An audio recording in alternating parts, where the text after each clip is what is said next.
নমস্কার, নিউজ টাইমে আপনাদের সকলকে স্বাগত। আপনাদের সঙ্গে রয়েছে আমি স্বপ্না। শুরু করছি আজকের প্রাইম টাইম।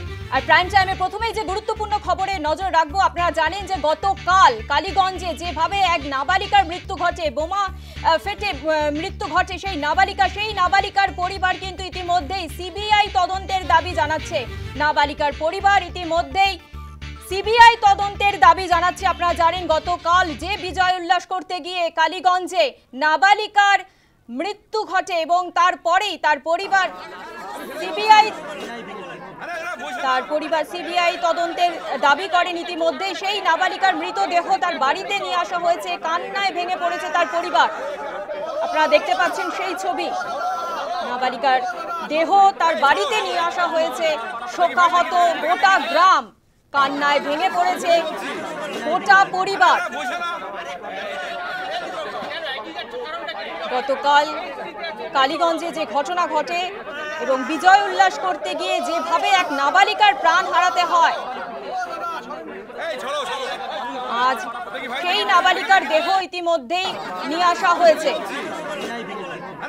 সেই ছবি আপনারা দেখতে পাচ্ছেন।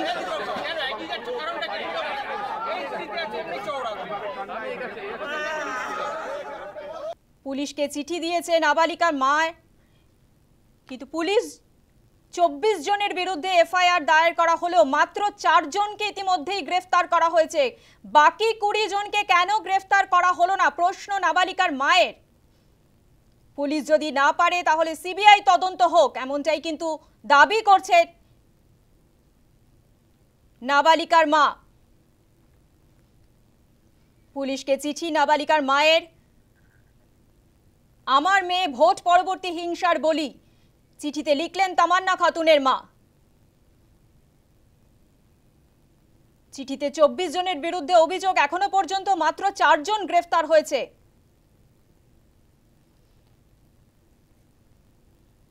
পুলিশকে চিঠি নাবালিকার মায়ের। আমার মেয়ে ভোট পরবর্তী হিংসার বলি, চিঠিতে লিখলেন তামান্না খাতুনের মা। চিঠিতে 24 জনের বিরুদ্ধে অভিযোগ দায়ের করা হয়েছে, কিন্তু এখনো পর্যন্ত মাত্র 4 জনকে গ্রেফতার করা হয়েছে। ধৃত 4 জন একই পরিবারের সদস্য, এমনটাই কিন্তু জানা গিয়েছে। বাকিরা এখনো পলাতক বলছে পুলিশ। পুলিশের ভূমিকায় ক্ষুব্ধ গ্রামবাসীরাও। আতঙ্কে বড় চাঁদঘরের মোলান্দি গ্রাম। পুলিশ ব্যবস্থা না নিলে সিবিআই তদন্ত করা হোক, এমনটাই দাবি জানাচ্ছে নাবালিকার মা।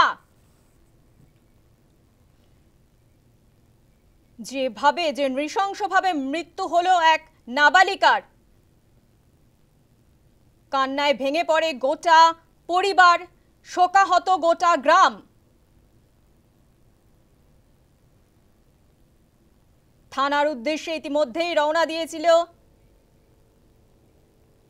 আপনারা দেখতে পাচ্ছেন থানার উদ্দেশ্যে রওনা দিয়েছিল মৃতের মা। সেই ছবি আপনারা দেখতে পাচ্ছেন।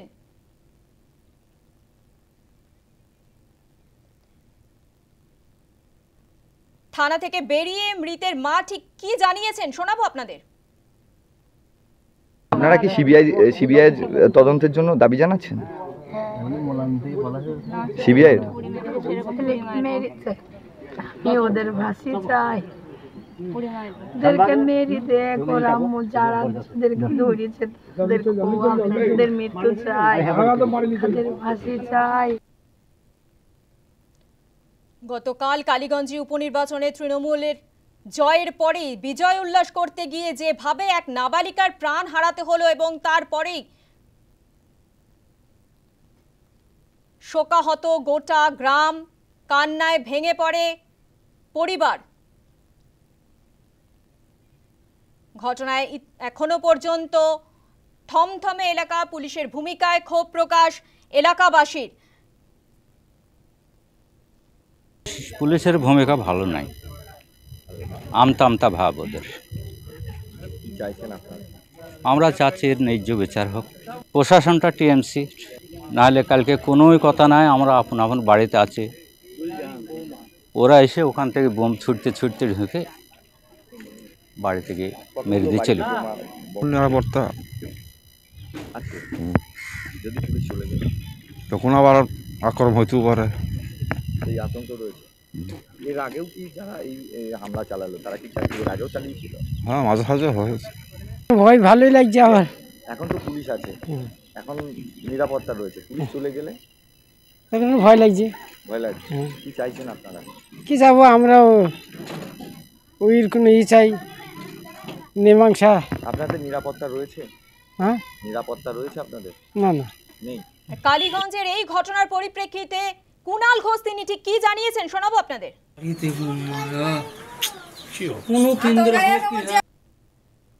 একটা বড় এলাকায় যদি বিজয় উল্লাস বা কোনো মিছিল হয় তাহলে প্রত্যেক পাড়ায় নিয়ম করে ওইভাবে দেয়াটা, দেখুন এটা যাদের 4টে লোক, যাদের 40টা লোক, তারা ওইখানে একটা নিয়ম করে 7 দিনে একটা মিছিল করবে, নোটিশ দিতে পারে। যাদের গোটা এলাকাটাই যাদের পরিবার, তো তারা যদি আনন্দে আচমকা নামে, আমরা তো শুধু বলছি এটা দেখতে হবে যারাই করে থাকুক, যদি মিছিল থেকে কেউ অসভ্যতা করে থাকে শাস্তি হোক। আবার জয়কে বদনাম করার জন্য কেউ যদি অন্তর্ঘাতমূলক কাজ করে বিরোধীদের সুবিধা করে দিয়ে থাকে, সেটারও তদন্ত হোক, পরিষ্কার করে বলা হচ্ছে।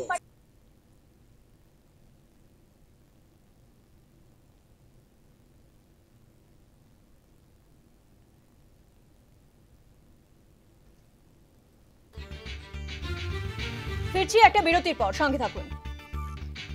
আপনারা জানেন যে গতকাল 4 জন বিধায়ককে সাসপেন্ড করা হয়েছিল বিধানসভা থেকে এবং তার আজও বিধানসভা উত্তপ্ত। এই সাসপেন্ডের প্রতিবাদে উত্তপ্ত বিধানসভা, বিক্ষোভ দেখান বিজেপি বিধায়করা, অধিবেশন বয়কট করে বিজেপি, মুখ্যমন্ত্রীর উপস্থিতিতে অধিবেশন বয়কট। বিধানসভার সামনেই বিজেপির প্ল্যাকার্ড হাতে স্লোগান। বিধানসভা থেকে সরাসরি রয়েছে আমাদের প্রতিনিধি প্রিয়াঙ্কা আইজ ভৌমিক। প্রিয়াঙ্কা, আমরা জানি গতকাল 4 জন বিধায়ককে সাসপেন্ড করা হয়েছিল এবং সেক্ষেত্রে দাঁড়িয়ে আজও উত্তপ্ত বিধানসভা। আজ বিধানসভার সামগ্রিক ছবিটা জানতে চাইব। দেখো, আজকে বিধানসভার বাদল অধিবেশনের শেষ দিন ছিল এবং আজকেও দেখা গেল গতকালে যে সাসপেন্ড করা হয়েছিল 4 জন বিজেপি বিধায়ককে, শঙ্কর ঘোষ, মনোজ ওরাও, অগ্নিমিত্রা পাল এবং দীপক বর্মন, এই 4 জনকে যে সাসপেন্ড করা হয়েছিল তার প্রতিবাদের রেশ ধরে কিন্তু আজকেও দেখা গেল বিধানসভা শুরুতেই তারা একেবারে বয়কট করলেন বিধানসভা, যেখানে মুখ্যমন্ত্রী মমতা বন্দ্যোপাধ্যায় উপস্থিত রয়েছিলেন বিধানসভার ভেতরে। সেখানে কিন্তু তারা একেবারেই বয়কট করে তারা অধিবেশন বয়কট করে একেবারেই যে বিধানসভার গাড়ি বারান্দা সেখানে তারা বসে পড়েন এবং সেখানে তারা স্লোগান দিতে থাকেন। হাতে প্ল্যাকার্ড, সেই প্ল্যাকার্ডে কি লেখা? প্ল্যাকার্ডের লেখা চুপ বিধানসভা চলছে। যে প্ল্যাকার্ড গতকালও তাদের হাতে দেখা গিয়েছিল কালো রঙের উপরে সাদা রং দিয়ে লেখা চুপ বিধানসভা চলছে, সেই প্ল্যাকার্ড হাতেই কিন্তু আজকেও দেখা গেল যে তারা প্রতিবাদ জানালেন এবং পরপর স্লোগান দিতে থাকলেন। এবং তাদের যে বক্তব্য, যে আগেও দেখা গেছে বিজেপির তরফ থেকে বলা হয়েছে যে বিজেপির বিধায়কদেরকে কোনো রকম বক্তব্য রাখতে দেওয়া হয় না, তাদের কোনো কথা শোনা হয় না। যদিও পাল্টা তৃণমূলের বিধায়কদের তরফ থেকে বলা হয়েছে তারা বারে বারে সভাকক্ষ, অর্থাৎ যেখানে আলোচনা হওয়ার কথা সেই বিধানসভার অধিবেশন কক্ষ থেকে বেরিয়ে আসেন, ওয়াকআউট করেন, কোনো রকম আলোচনায় অংশ নেন না। যদিও তুমি জানো যে বিষয়টা নিয়ে এত বিতর্ক, সেই বিতর্কের সূত্রপাত কিন্তু গত বৃহস্পতিবার থেকে, যখন একটি বিল পাস হওয়ার কথা ছিল, সেখানে মন্ত্রী বক্তব্য রাখার কথা ছিল শুক্রবার দিন, চন্দ্রিমা ভট্টাচার্য তিনি বক্তব্য রেখেছিলেন। যদিও সেই বক্তব্য না শুনেই বিজেপি বিধায়করা তারা বেরিয়ে গেছিলেন, বয়কট করেছিলেন এবং তারা এই বিষয়টা বারবার যে এই রকম বয়কট হচ্ছে এই বিষয়টা কিন্তু স্পিকারের নজরে আনা হয় এবং স্পিকার বারে বারে বলেন যে এই বিষয়টা কিন্তু বারে বারে মেনে নেওয়া যাবে না।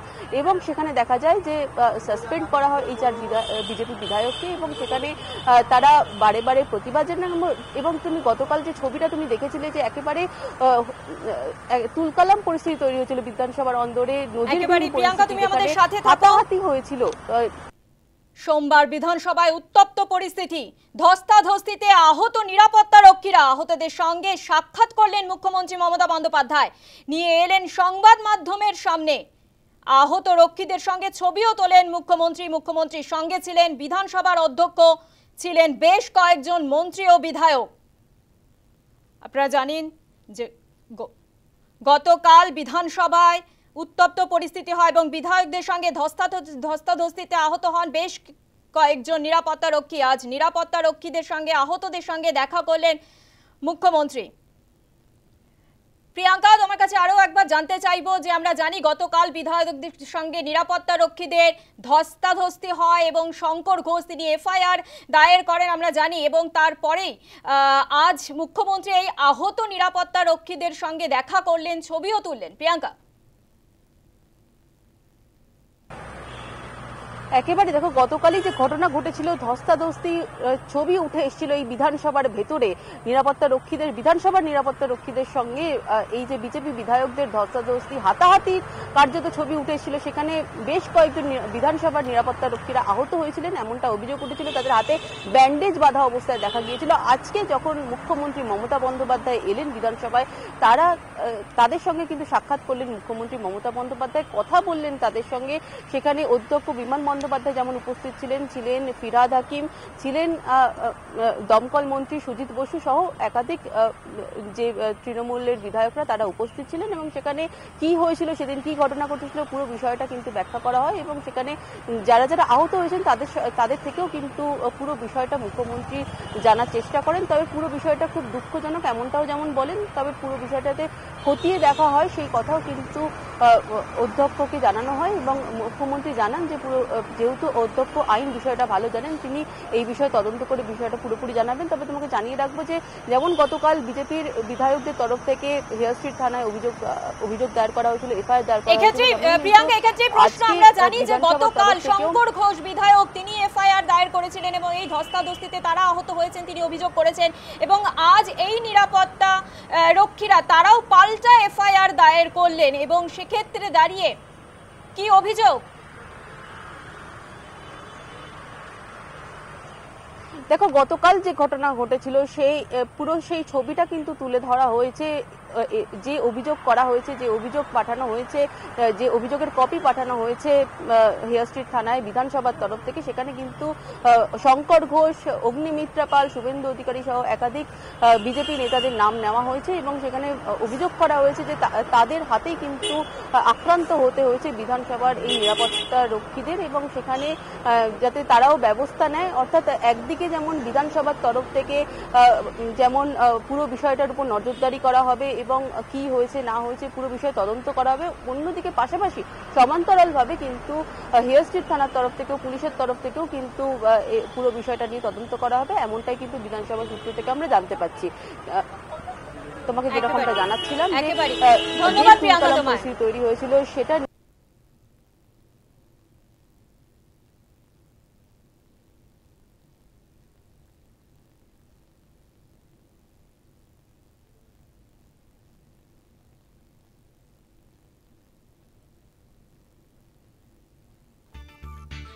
ফিরছি একটা বিরতির পর, সঙ্গে থাকুন। এবার যে খবরের দিকে নজর রাখবো, রাজস্থানে 300 জন বাংলা ভাষী তারা বিপদে রয়েছে। রাজস্থানে 300 জন বাংলা ভাষী তারা বিপদে রয়েছেন। বাংলা বললেই করা হচ্ছে পুশব্যাক, অভিযোগ মুখ্যমন্ত্রী মমতা বন্দ্যোপাধ্যায়। বিজেপির বিরুদ্ধে ক্ষোভ মমতার। বাংলায় কথা বলা কি অপরাধ? রাজস্থানে 300 লোক আটকে রেখেছে। বাংলা ভাষায় কথা বলা কি অন্যায়? বাংলায় কথা বললেই আটকে দিচ্ছে বিজেপি শাসিত রাজ্য। তারা প্রত্যেকেই বৈধ নাগরিক। এই বিষয়ে মুখ্যমন্ত্রী ঠিক কি বলেছেন শোনাবো আপনাদের। এটা খুব দুর্ভাগ্যজনক ব্যাপার। তো আমি যদি গুজরাটে যাই, আমি গুজরাটি ভাষায় কথা বলি। আমি যদি রাজস্থানে যাই, আমি হিন্দি ভাষায় কথা বলি, যেটা জানি। আমি যদি বিহারে যাই, আমি হিন্দি ভাষায় কথা বলি, আমার কোনো আপত্তি নেই। বাংলা ভাষায় যারা কথা বলে তারা কি অপরাধটা করেছে এই বিজেপি সরকারের কাছে, এই বিজেপি পার্টির সরকারগুলোর কাছে, যে তাদের সবাইকে বাংলাদেশে আখ্যা দিয়ে বন্দি করে রাখা হচ্ছে, তাদের বাংলাদেশে পুশ করে দেওয়া হচ্ছে, তাদের উপর অত্যাচার হচ্ছে। আরে বাংলাদেশি ভাষা আলাদা, কিন্তু যদি আমি বলি বিএসএফ এবং এয়ারপোর্টে ক্লিয়ারেন্স দিয়ে কতজনকে ছেড়ে রাখা হয়েছে এখানে, এটা আমি পাল্টা কোশ্চেন করতে পারি। সেটা আমাদের দোষ না, একটা গণতন্ত্র ইন্ডিয়া করেছে। ঠিক আছে, কারো জীবন শান্তি পাক সেটা আমি চাই, কিন্তু যদি কোনো ঘটনা ঘটে যায় দায়িত্ব নেই। আর মুখ্যমন্ত্রীর এই অভিযোগের পাল্টা বিজেপির রাজ্য সভাপতি সুকান্ত মজুমদার কি বলেছেন শোনাবো। মোহাম্মদ ইউনূসই তো বাংলা ভাষায় কথা বলে। মোহাম্মদ ইউনূস যদি বাংলা ভাষায় কথা বলে কলকাতায় ঘুরে বেড়ায় অনন্তকাল ধরে, আপনি কি মোহাম্মদ ইউনূসকে এখানে রেখে দেবেন? প্রশ্নের উত্তর দিন না। তসলিমা নাসরিনও তো বাংলা ভাষায় কথা বলে, তো তসলিমা নাসরিনকে পশ্চিমবঙ্গের মুখ্যমন্ত্রী মমতা বন্দ্যোপাধ্যায় আসতে দেন না কেন? কারণ কি? যে উত্তর দিতে বলুন। বাংলা ভাষায় বাঙালিরাও কথা বলে, বাংলাদেশিরাও কথা বলে, যদি ওদের বাংলা আমাদের বাংলার শব্দের মধ্যে অনেক পার্থক্য আছে। তো যদি বাংলাদেশি কেউ কোথাও যায়, ভারতবর্ষে প্রবেশ করে, তারা তাদের নাগরিকত্বের প্রমাণ দেখাতে না পারে ভারতীয় নাগরিকত্বের, তো যে কোনো দেশ হলেই সে দেশের নাগরিক বাদে অন্যদেরকে বাইরে পাঠাবে, এটাই নিয়ম। যদি এর উল্টোটা হয়, এরকম কোনো অভিজ্ঞতা থাকে মমতা বন্দ্যোপাধ্যায়ের বা তার দলের, বলুক। মমতা বন্দ্যোপাধ্যায় তাদের কর্মীদেরকে বাংলাদেশে পাঠিয়ে দেবে না, কিছুদিন থাকার জন্য থাকতে পারে কিনা, না বাংলাদেশ পুশ ব্যাক করে ভারতবর্ষে পাঠিয়ে দেয়। যে কোনো দেশে অন্য দেশের নাগরিক গেলে আইদার প্রপার ভিসা নিয়ে যেতে হবে, ভিসা যদি না থাকে তাহলে ওয়েট করে দেওয়া হবে। দীঘার জগন্নাথ মন্দিরের প্রসাদ বিতর্ক, এই খবর নিয়ে ফিরছি একটা বিরতির পর। এবার দীঘার জগন্নাথ মন্দিরের প্রসাদ বাড়ি বাড়ি পৌঁছে দেওয়া হচ্ছে, ইতিমধ্যেই জগন্নাথ মন্দিরের প্রসাদ, এবং সেই নিয়েই উঠেছে বিতর্ক। অর্থাৎ দীঘার এই জগন্নাথ মন্দিরের প্রসাদ নিয়েই বিতর্ক শুরু হয়েছে। বাংলার ঘরে ঘরে পৌঁছাচ্ছে দীঘার প্রসাদ পৌঁছে দিচ্ছে পশ্চিমবঙ্গ সরকার, তৃণমূল নেতারাই পৌঁছে দিচ্ছেন প্রসাদ। প্রতিবাদের পাশাপাশি কটাক্ষের ঢেউ ইতিমধ্যেই আসরে নেমেছে বিজেপি। জগন্নাথ দেবের প্রসাদ কিনা প্রশ্ন বিজেপির। পাড়ার দোকানে তৈরি হচ্ছে মিষ্টি, আর সেই মিষ্টি বিতরণী ঘরে ঘরে করা হচ্ছে, দাবি বিজেপি নেতার দাবি সেটা হচ্ছে পাড়ার দোকানের মিষ্টি তৈরি হচ্ছে এবং সেই মিষ্টি বিতরণ করা হচ্ছে ঘরে ঘরে। এবং এই বিষয়ে বিজেপি নেতা শঙ্কর ঘোষ তিনি কি বলেছেন শোনাবো আপনাদের। প্রসাদ মানুষ ভক্তি করে গ্রহণ করে, কিন্তু সেই প্রসাদ এইভাবে রেশন দোকানের মধ্যে দিয়ে, মিষ্টান্ন দোকানের মধ্যে দিয়ে, অর্থাৎ এই যে বারবার করে একটি কথা এসছে যে ধর্মকে নিয়ে রাজনীতি করা সরকারিভাবে, কোনো একটি রাজনৈতিক দল তাদের কোনো বক্তব্য থাকতে পারে, কিন্তু সরাসরি সরকার ধর্মীয় বিষয়টিকে মানুষের সামনে তুলে ধরা এবং তার থেকে কিছু সুবিধা আদায় হবে বলে যে চেষ্টা করা, যেটা আমরা দীঘাতে জগন্নাথ কালচারাল সেন্টার, শুভেন্দুদা বারবার করে বলেছে যে সরকার মন্দির প্রতিষ্ঠা করতে পারেন আমাদের সাংবিধানিকভাবে, সেখানে কালচারাল সেন্টারকে ধামে, জগন্নাথ ধামে পরিবর্তন করা, পরবর্তীকালে প্রসাদ নিয়ে যা করছেন, আমি ব্যক্তিগতভাবে বলি যে কোনো শুভবুদ্ধি সম্পন্ন মানুষ এই নিম্ন রুচির রাজনীতিকে সমর্থন করতে পারে। বিজেপির পাল্টা তৃণমূলের পক্ষ থেকে কুণাল ঘোষ তিনি কি জানাচ্ছেন শোনাবো। প্রসাদের মতো বিলি হচ্ছে, বিশ্বাসে মিলায় কৃষ্ণ, তর্কে বহু দূর। আপনি যখন ভগবানকে ফুল দেন, আপনি কি সে দেখতে যান যে ফুল কোন চাষির বাগানে তৈরি হয়েছে, সেই চাষি হিন্দু না মুসলমান না খ্রিস্টান? আপনি যখন দুর্গাপুজোয় অষ্টমীতে অঞ্জলি দেন, নতুন জামা পরে আপনি দেখতে যান মুসলমান দর্জি তৈরি করেছে না হিন্দু দর্জি তৈরি করেছে? ভগবানের কাছে যেটা প্রসাদ হিসেবে পড়ছে, ভগবানের স্পর্শে সেটা প্রসাদ, মানুষ দু হাত তুলে নিচ্ছেন এবং জগন্নাথ দেব তাদের আশীর্বাদ করছেন। যে বা যারা গুটি কয় ব্যক্তি তারা তৃণমূলের সঙ্গে রাজনৈতিক লড়াই করতে গিয়ে জগন্নাথ দেবের সঙ্গে লড়াই করছেন, তারা এর পরিণাম জগন্নাথ দেবের রোষে পড়লে বুঝতে পারবেন। আমরা তো একটাই বুঝছি এখন, জয় জগন্নাথ। পরবর্তী খবর নিয়ে ফিরছি একটা বিরতির পর। এবার সরকারি স্কুলের গ্রন্থাগারে মুখ্যমন্ত্রী মমতা বন্দ্যোপাধ্যায়ের লেখা বই। সরকারি স্কুলের গ্রন্থাগারে মুখ্যমন্ত্রী মমতা বন্দ্যোপাধ্যায়ের লেখা বই ইতিমধ্যেই বিভিন্ন স্কুলে, একাধিক স্কুলে সেই বইয়ের তালিকা পাঠালো রাজ্য। 515টি বই লাইব্রেরিতে কিনে রাখতে হবে, এর মধ্যে 19টি বই মমতা বন্দ্যোপাধ্যায়ের লেখা। স্কুল গ্রন্থাগারের জন্য 1 লক্ষ টাকা অনুদান করবে রাজ্য। এই বিষয়ে কেন্দ্রীয় শিক্ষা প্রতিমন্ত্রী সুকান্ত মজুমদার ঠিক কি বলেছেন শোনাবো আপনাদের।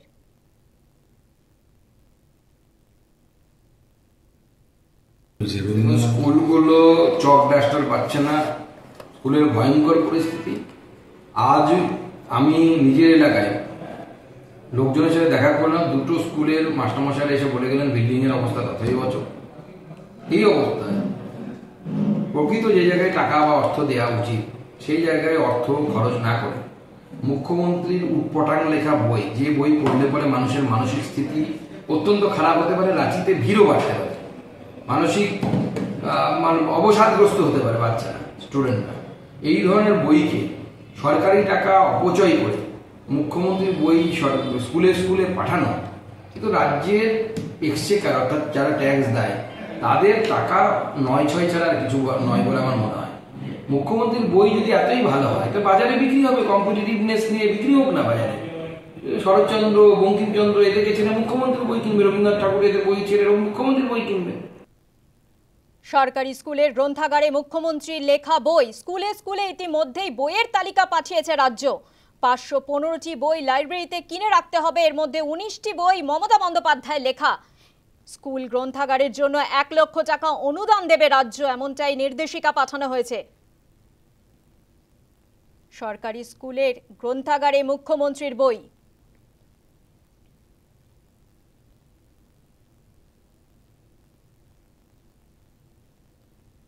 আপনারা জানেন যে অনুব্রত মণ্ডলের অডিও ক্লিপ নিয়ে যে রাজ্য রাজনীতি তোলপাড় হয়েছিল এবং সেই অডিও ক্লিপ নিয়ে ইতিমধ্যেই এসপিকে তলব করা হয়েছে। কেন্দ্রীয় মহিলা কমিশনের পক্ষ থেকে এসপিকে তলব করা হয়েছে। বীরভূমের এসপি শ্রী আমনদীপকে তলব করা হয়েছে। তলব করল জাতীয় মহিলা কমিশন। দিল্লিতে হাজিরার নির্দেশ এসপিকে। 1 জুলাই বেলা 12টায় হাজিরার নির্দেশ। একাধিক নথি নিয়ে যেতে বলা হয়েছে। এসপি না পারলে হাজিরা দেবেন এসডিপিও। হাজিরা এড়ালে আইনানুগ ব্যবস্থার হুঁশিয়ারি। জাতীয় মহিলা কমিশনের সদস্য অর্চনা মজুমদার এই বিষয়টি কি বলেছেন শোনাবো আপনাদের। প্রথম দিন থেকে দাঁড়িয়েছি, আমরা সুমোটো কগনিজেন্স নিয়েছি, প্রথম চিঠি দিয়েছি, আমরা সাথে সাথে আমাদের ডিজি পুলিশকে দিয়েছিলাম এবং যেহেতু ডিস্ট্রিক্টের ইনচার্জ এসপি বীরভূম আমাদের সঙ্গে সঙ্গে 72 ঘন্টার আগেই রিপোর্ট দিয়েছেন এবং তিনি কমপ্লাই করেছেন, উইচ ইজ পিঠ ঠেকানো দায় সারা একটা হওয়ালে না, সেই ধরনের কাস্টোডিয়াল ইন্টারোগেশন করুন, টাইম বাউন্ড ফরেন্সিক রিপোর্ট পাঠান, যার ফোন সিজ হয়নি সেগুলো করুন, আমাদের এগুলো করতে বলা হয়েছে। ওই জায়গাটা দাঁড়িয়ে পুলিশ আবার আমাদের রিপ্লাই করেছে 5 দিনের মধ্যে দ্বিতীয় চিঠি। মানে আমরা এও বলেছিলাম যে তিনি ইডির জেল খেটে এসছেন, তিনি একজন ইনফ্লুয়েন্সিয়াল পার্সন, তাকে কাস্টোডিয়াল ইন্টারোগেশন করা হোক, কিন্তু পুলিশ কিছুই করেনি, যার জন্য personal appearance of SP Birbhum আমাদের অফিসে ডাকা হয়েছে 1 তারিখে।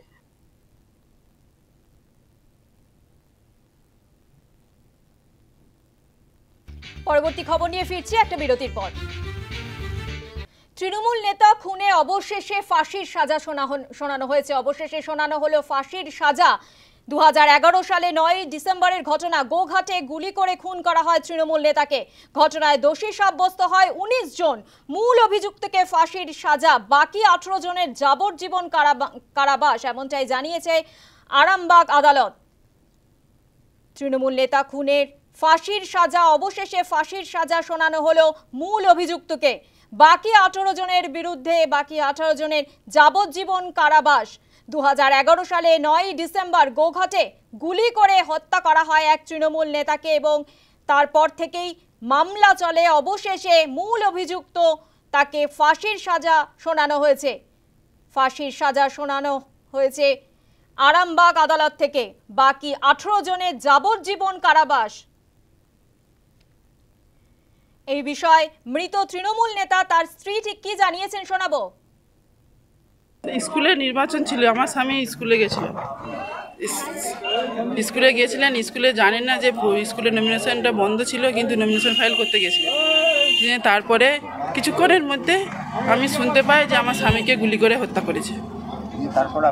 আমিও ছুটে গেছিলাম, কিন্তু আমি যে দেখতে পাই না, তখন পুলিশ 1 ঘন্টা পর যখন গেছি তখন আমি চলে এসছে। আমাকে কাজল ফোন করেছে যে এখানে আসো, এখানে নাইমকে গুলি করা হয়েছে। আমি যখন গেছি তখন থাকে না, আমার স্বামীকে নিয়ে চলে আসা হয়েছে পুলিশ গাড়িতে। তারপরে আমি অভিযোগ করেছি থানায়। সেই দিনেই মৃত্যু হয়েছে, সঙ্গে সঙ্গে মৃত্যু হয়েছে, স্পট ডেথ হয়ে গেছে। আমি তখনই এফআইআর করেছিলাম। আমি 30 জনের বিরুদ্ধে ব্যবহার করেছিলাম। আমার প্রচুর খুশি হয়েছি আমি যে একজনের ফাঁসি বা 18 জনের যাবজ্জীবন জেল, আমি প্রচুর খুশি হয়েছি।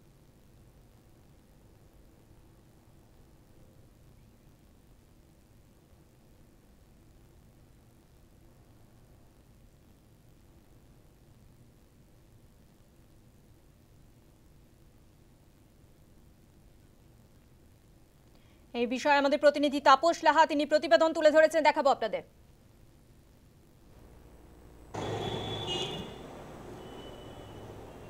তৃণমূল নেতাকে খুনের ঘটনায় একজনের ফাঁসি এবং 18 জনকে যাবজ্জীবন কারাদণ্ডের নির্দেশ দিল আরামবাগ আদালত। অভিযোগ 2011 সালের 9 ডিসেম্বর হুগলির গোঘাটের শ্যাওড়া এলাকায় একটি স্কুলের অভিভাবক নির্বাচন চলাকালীন গুলিবিদ্ধ হন শেখ উদ্দিন নামক তৃণমূল নেতা এবং এই ঘটনার পর প্রায় 2011 সাল থেকে বিচার প্রক্রিয়া চলছিল। প্রায় 14 বছর পর গতকাল অর্থাৎ সোমবার দিনই আদালত 19 জনকে দোষী সাব্যস্ত করার পর আজ অর্থাৎ মঙ্গলবার দিন তাদের মধ্যে মূল অভিযুক্ত বলদেব পালকে ফাঁসির সাজা এবং বাকি 18 জনকে যাবজ্জীবন কারাদণ্ডের নির্দেশ দেয় আদালত।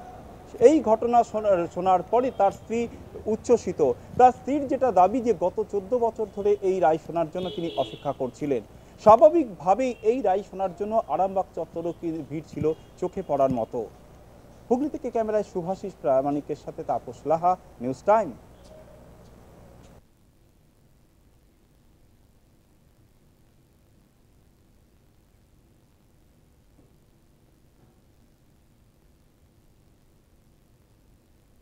পরবর্তী খবর নিয়ে ফিরছি একটা বিরতির পর। 8 মাস ধরে স্কুলে আসছেন না প্রধান শিক্ষক, বন্ধ হয়ে রয়েছে মিড ডে মিল সহ অন্যান্য কাজ। ঘটনা পশ্চিম মেদিনীপুরের কেশপুর ব্লকের খাসবার উচ্চ বিদ্যালয়ের। প্রধান শিক্ষকের বিরুদ্ধে একাধিক আর্থিক দুর্নীতির অভিযোগও উঠছে। অভিযোগের ভিত্তিতে ঘটনার তদন্ত শুরু করেছে কেশপুর থানার পুলিশ। গত 8 মাস ধরে স্কুলে আসছেন না প্রধান শিক্ষক, ফলে পড়ুয়াদের জন্য মিড ডে মিল রান্না থেকে শুরু করে কন্যাশ্রী প্রকল্প সহ যাবতীয় কাজ বন্ধ হয়ে পড়ে রয়েছে। ঘটনা পশ্চিম মেদিনীপুরের কেশপুর ব্লকের খাসবার উচ্চ বিদ্যালয়ের। অভিযোগ, স্কুল পরিচালন সমিতির সভাপতির সই জাল করে মিড ডে মিলের টাকা, বৃত্তিমূলক শাখার টাকা, স্কুলের উন্নয়ন তহবিলের সমস্ত টাকা আত্মসাৎ করেছেন তিনি। সোমবার স্কুলের প্রধান শিক্ষক দেবীপ্রসাদ মিত্তার বিরুদ্ধে দুর্নীতির অভিযোগ তুলে সরব হয় পড়ুয়ারা। স্কুলের মূল গেটে তালা ঝুলিয়ে অবস্থান বিক্ষোভ করেন ছাত্রছাত্রী ও অভিভাবকেরা। মাস যাবৎ হেডসের অনুপস্থিত এবং তার সাথে আমাদের ক্লার্ক নেই। আমাদের ওই 26,000 প্যানেলের মধ্যে বাদ গেছে। হ্যাঁ, এবারে 8 মাস আসেননি, অথচ উনি সভাপতির সই জাল করে সমস্ত মিড ডে মিলের টাকা তোলা, আর এসএইচজি গ্রুপের টাকা তোলা, আর ভোকেশনালের টাকা তোলা দিনের পর দিন করে যাচ্ছেন। আমরা এবারে উচ্চতন আধিকারিকদের সমস্ত কিছু জানিয়েছি, ডিআইকে জানিয়েছি, বারবার বিডিওকে জানিয়েছি, এসআইকে জানিয়েছি, তা সত্ত্বেও আজ পর্যন্ত কোনো কিছু পদক্ষেপ নেননি ওনারা। আমরা সেই জন্য আধিকারিকদের বিরুদ্ধেও আমাদের ক্ষোভ যে কেন এখনও কোনো 2 মাস যাবৎ কোনো কিছু ব্যবস্থা হয়নি। আজকে বাধ্য হয়ে মিড ডে মিল বন্ধ করে দেওয়া হয়েছে। বাচ্চাদের তারা স্কুল এসে তারা মিড ডে মিল পাচ্ছেনি। অভিযোগ বাচ্চাদের আছে, ওরা স্কুল খোলার পর থেকে গ্রীষ্ম ছুটির পরে যখন স্কুল খুলেছে তারপর থেকে মিড ডে মিল হয়নি। তাছাড়াও অনেক সমস্যা আছে, তাদের হয়তো কারো হয়তো কন্যাশ্রী পায়নি, অনেক রকম সমস্যা আছে। মেনলি সমস্যা যেটা হচ্ছে মিড ডে মিলটা বন্ধ, তারা খেতে পাচ্ছে না। আর এই এলাকার পিছিয়ে পড়া এলাকা, সুতরাং বাচ্চারা অনেকেই আসে মিড ডে মিলের খাবার খেতে পায় বলে একটা। বিক্ষোভের খবর পেয়ে ঘটনাস্থলে পৌঁছয় ব্লক প্রশাসনের একটি দল। অভিভাবকদের যাবতীয় অভিযোগ খতিয়ে দেখেন তারা।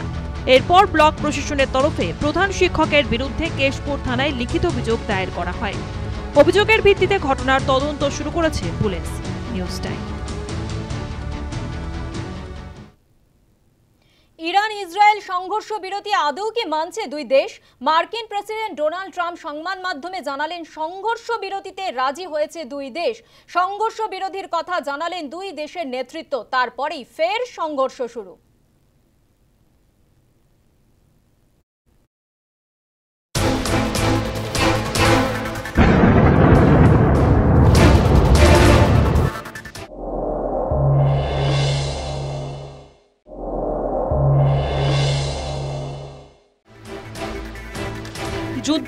নাটকীয় ঘটনা ঘটে চলেছে ইরান ইসরায়েল সংঘর্ষ বিরতি নিয়ে।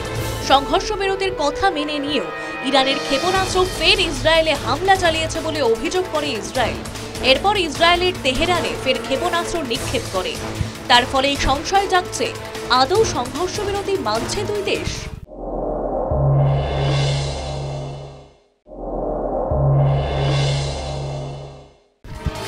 ভারতীয় সময় সোমবার রাতে কাতারে মার্কিন সেনাঘাঁটি লক্ষ্য করে ক্ষেপণাস্ত্র হামলা করে ইরান।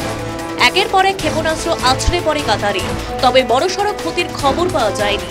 এর কিছুক্ষণ পরেই ইরান ইসরায়েল সংঘর্ষ বিরতির কথা ঘোষণা করেন মার্কিন president Donald Trump.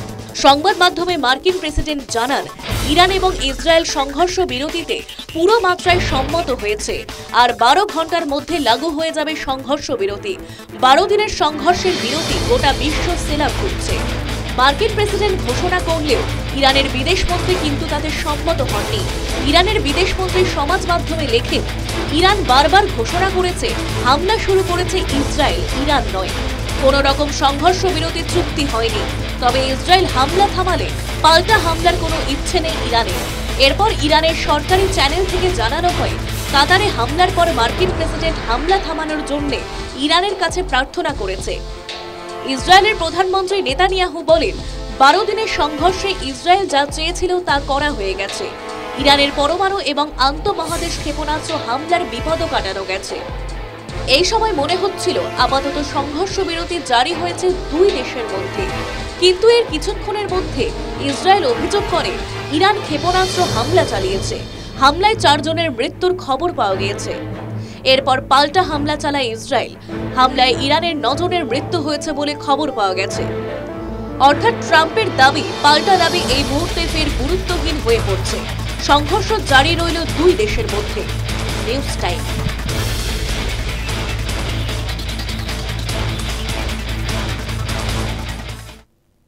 Prime time আজ এ পর্যন্তই। বিরতির পর দেখুন নিউজ এক্সপ্রেস, তারপর সন্ধ্যে 7টায় বেঙ্গল লাইন সানন্দার সঙ্গে।